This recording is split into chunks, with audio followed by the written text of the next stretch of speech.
Today's deck testing video is the next evolution or the next iteration, the next variation of the charge heavy list that I've been running and have been running for a long time, but just decided to revisit lately.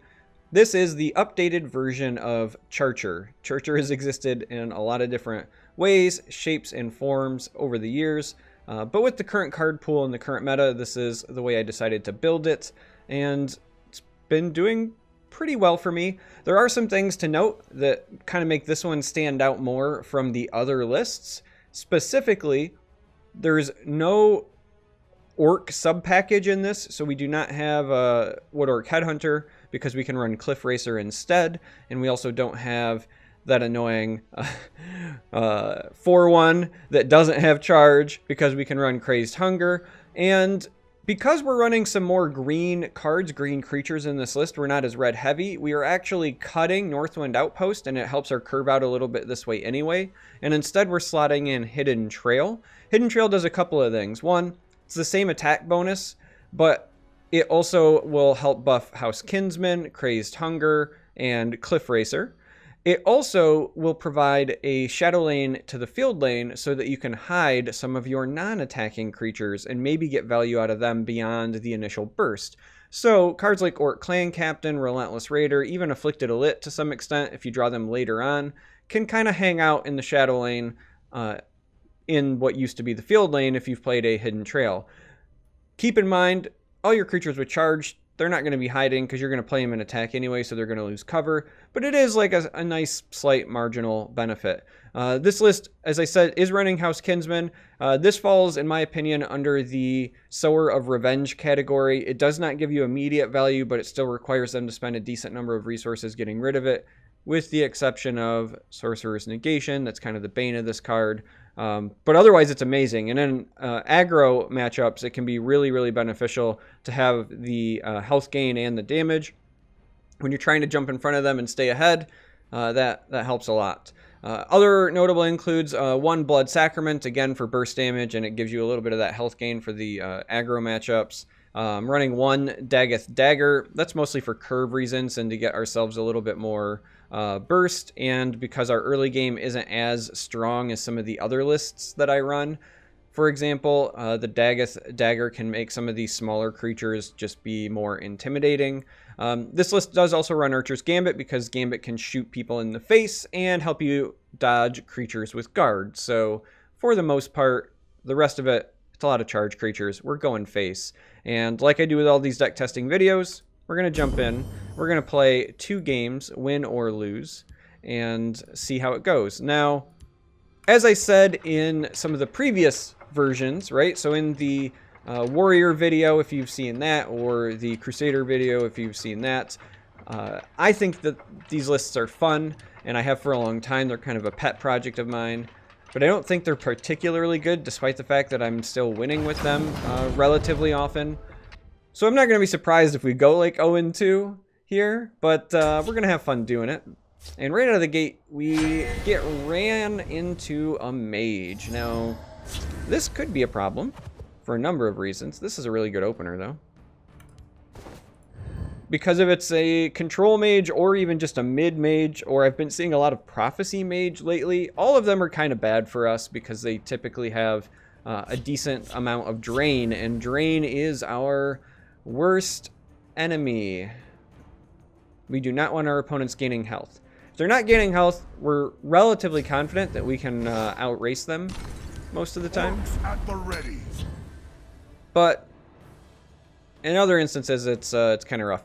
Now, if they're also running like Cast into Time, that's another way that you can dodge the Kinsman Last Gasp, which is unfortunate for us. But against decks that don't have negation or like Cast into Time, Kinsman is typically really good. Not what we wanted to see. We were really hoping to go into this. So we'll go with this instead. And the reason that these are pretty good is because they're oftentimes pay 3 and they deal 6, because you'll get to attack, then they trade in, and then you get the last gasp. And so it does appear to be some kind of action mage variant. Now, Reverberating Strike is not our friend here at the moment. Let's hope they are not holding one of those in hand. Fire Breath. Okay, that was not a card I was expecting. But I respect it. My last Now is the time for I'm not angry at it. We will seize our own fate. Now we could, like, run into this and trade if we wanted to. But I don't think that's going to end up being correct. So what we're actually going to do is that. And then I think we are going to go ahead and play our Gambit to hide this in the shadow lane and just take care of that. And we're going to play our raiding party.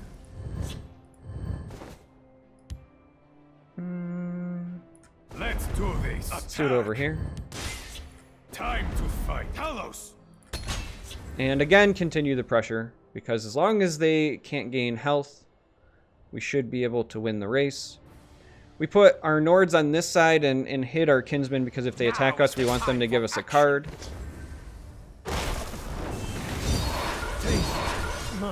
And so they do. And we're fine with that. Talos. Attack. And By the Lord, yeah, Mother and we'll Wisdom, just saturate like this. That threatens a lot of damage. Now they could run like Ice Storm here, but that still takes them down to 9, and we've got a decent amount of burst still left in our hand. Representative of like 5 burst damage, if you will, so. Your turn! They're gonna do that so that when they attack, they don't give me another rune. I think they're realizing that giving me runes is not good for them. I mean, this is gonna be a big night here, but 5, 7, yeah. So we can skip this last rune entirely Close ranks. and move on with a victory. Again, everything's expendable. Just go face. There's probably some things I could have done differently there. I'm already replaying it in my head. Maybe a couple of sequencing things I could have done to optimize better, but overall we still got to win, so let's jump into another game. So the good thing about these decks are, even if they don't, you know, even if they don't over a long period of time, long term have the win rate that you would want from like a high tier deck, the games are usually pretty quick. I mean, unless you run into control decks like we're about to right now, for the most part, they're usually pretty quick, so you can get away with having a slightly smaller win rate. We just really hope they don't have negation for this. In exchange for very fast games. I mean, like minutes sometimes. All right, that's maybe good for us. They did the full hard mulligan, so we would like to see, hope to see them just get an awful hand here.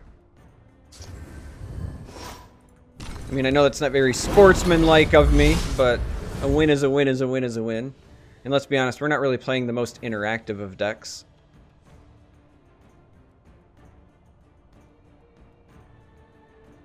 We'll see what answer they have. None! Okay, that's what we like to see. A couple of hidden trails ought to be interesting. We just need this to not be an initiate, and it's not, so we're good there. They cannot hope to outwit me. We'll play a Kinsman. And then going forward, we'll probably play our trails unless we get something super juicy. Because they represent bonus damage now, and then this will still get the value later.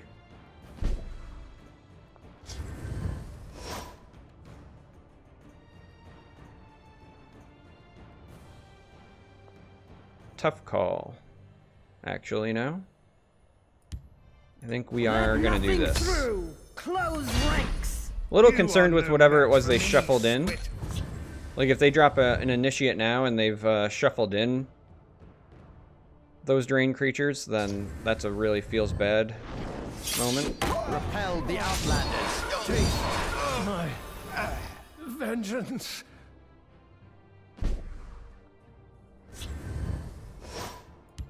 Over here. This way.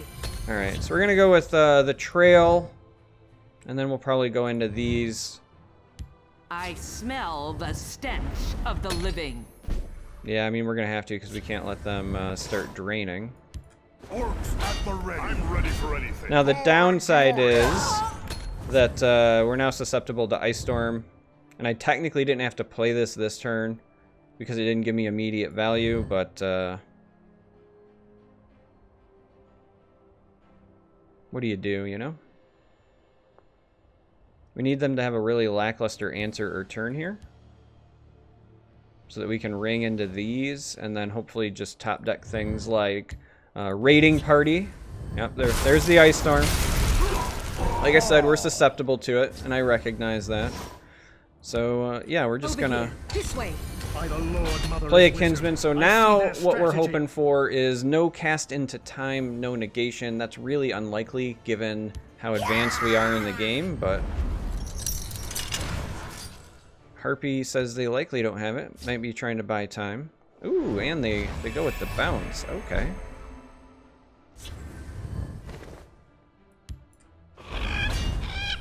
We're going with the Racer because it's just the best Magicka saturation there.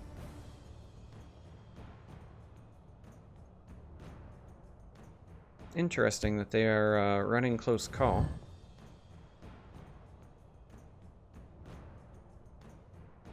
So they may have drawn an answer since then. But again, we're just hoping that they don't have a way to bypass the last gasp because the bonus damage is nice. Our Minotaur is now worth 5. Which is a really good investment for 4 Magicka. We're hoping to draw something like a Raiding Party. This is also a really good development. Wow, they shackled that? Well, all right, that's gonna be game. There's nowhere they There we go. hunter becomes the hunting. It was like, if they shackled this and they had no answer, it was likely game anyway because we top decked the Vigilante, but anyway, there's another win against Tribunal. I know I've said it in some previous videos and on my stream, but of the control decks that you run into, usually Tribunal has the least amount of healing, so it's the best of the control matchups for you to run into. But there you have it. There is the Archer version of Time to Fight / Raychargel / CHARCHER / whatever you want to call it. And if you made it this far, thanks for watching, and until next time, may you walk on warm sands.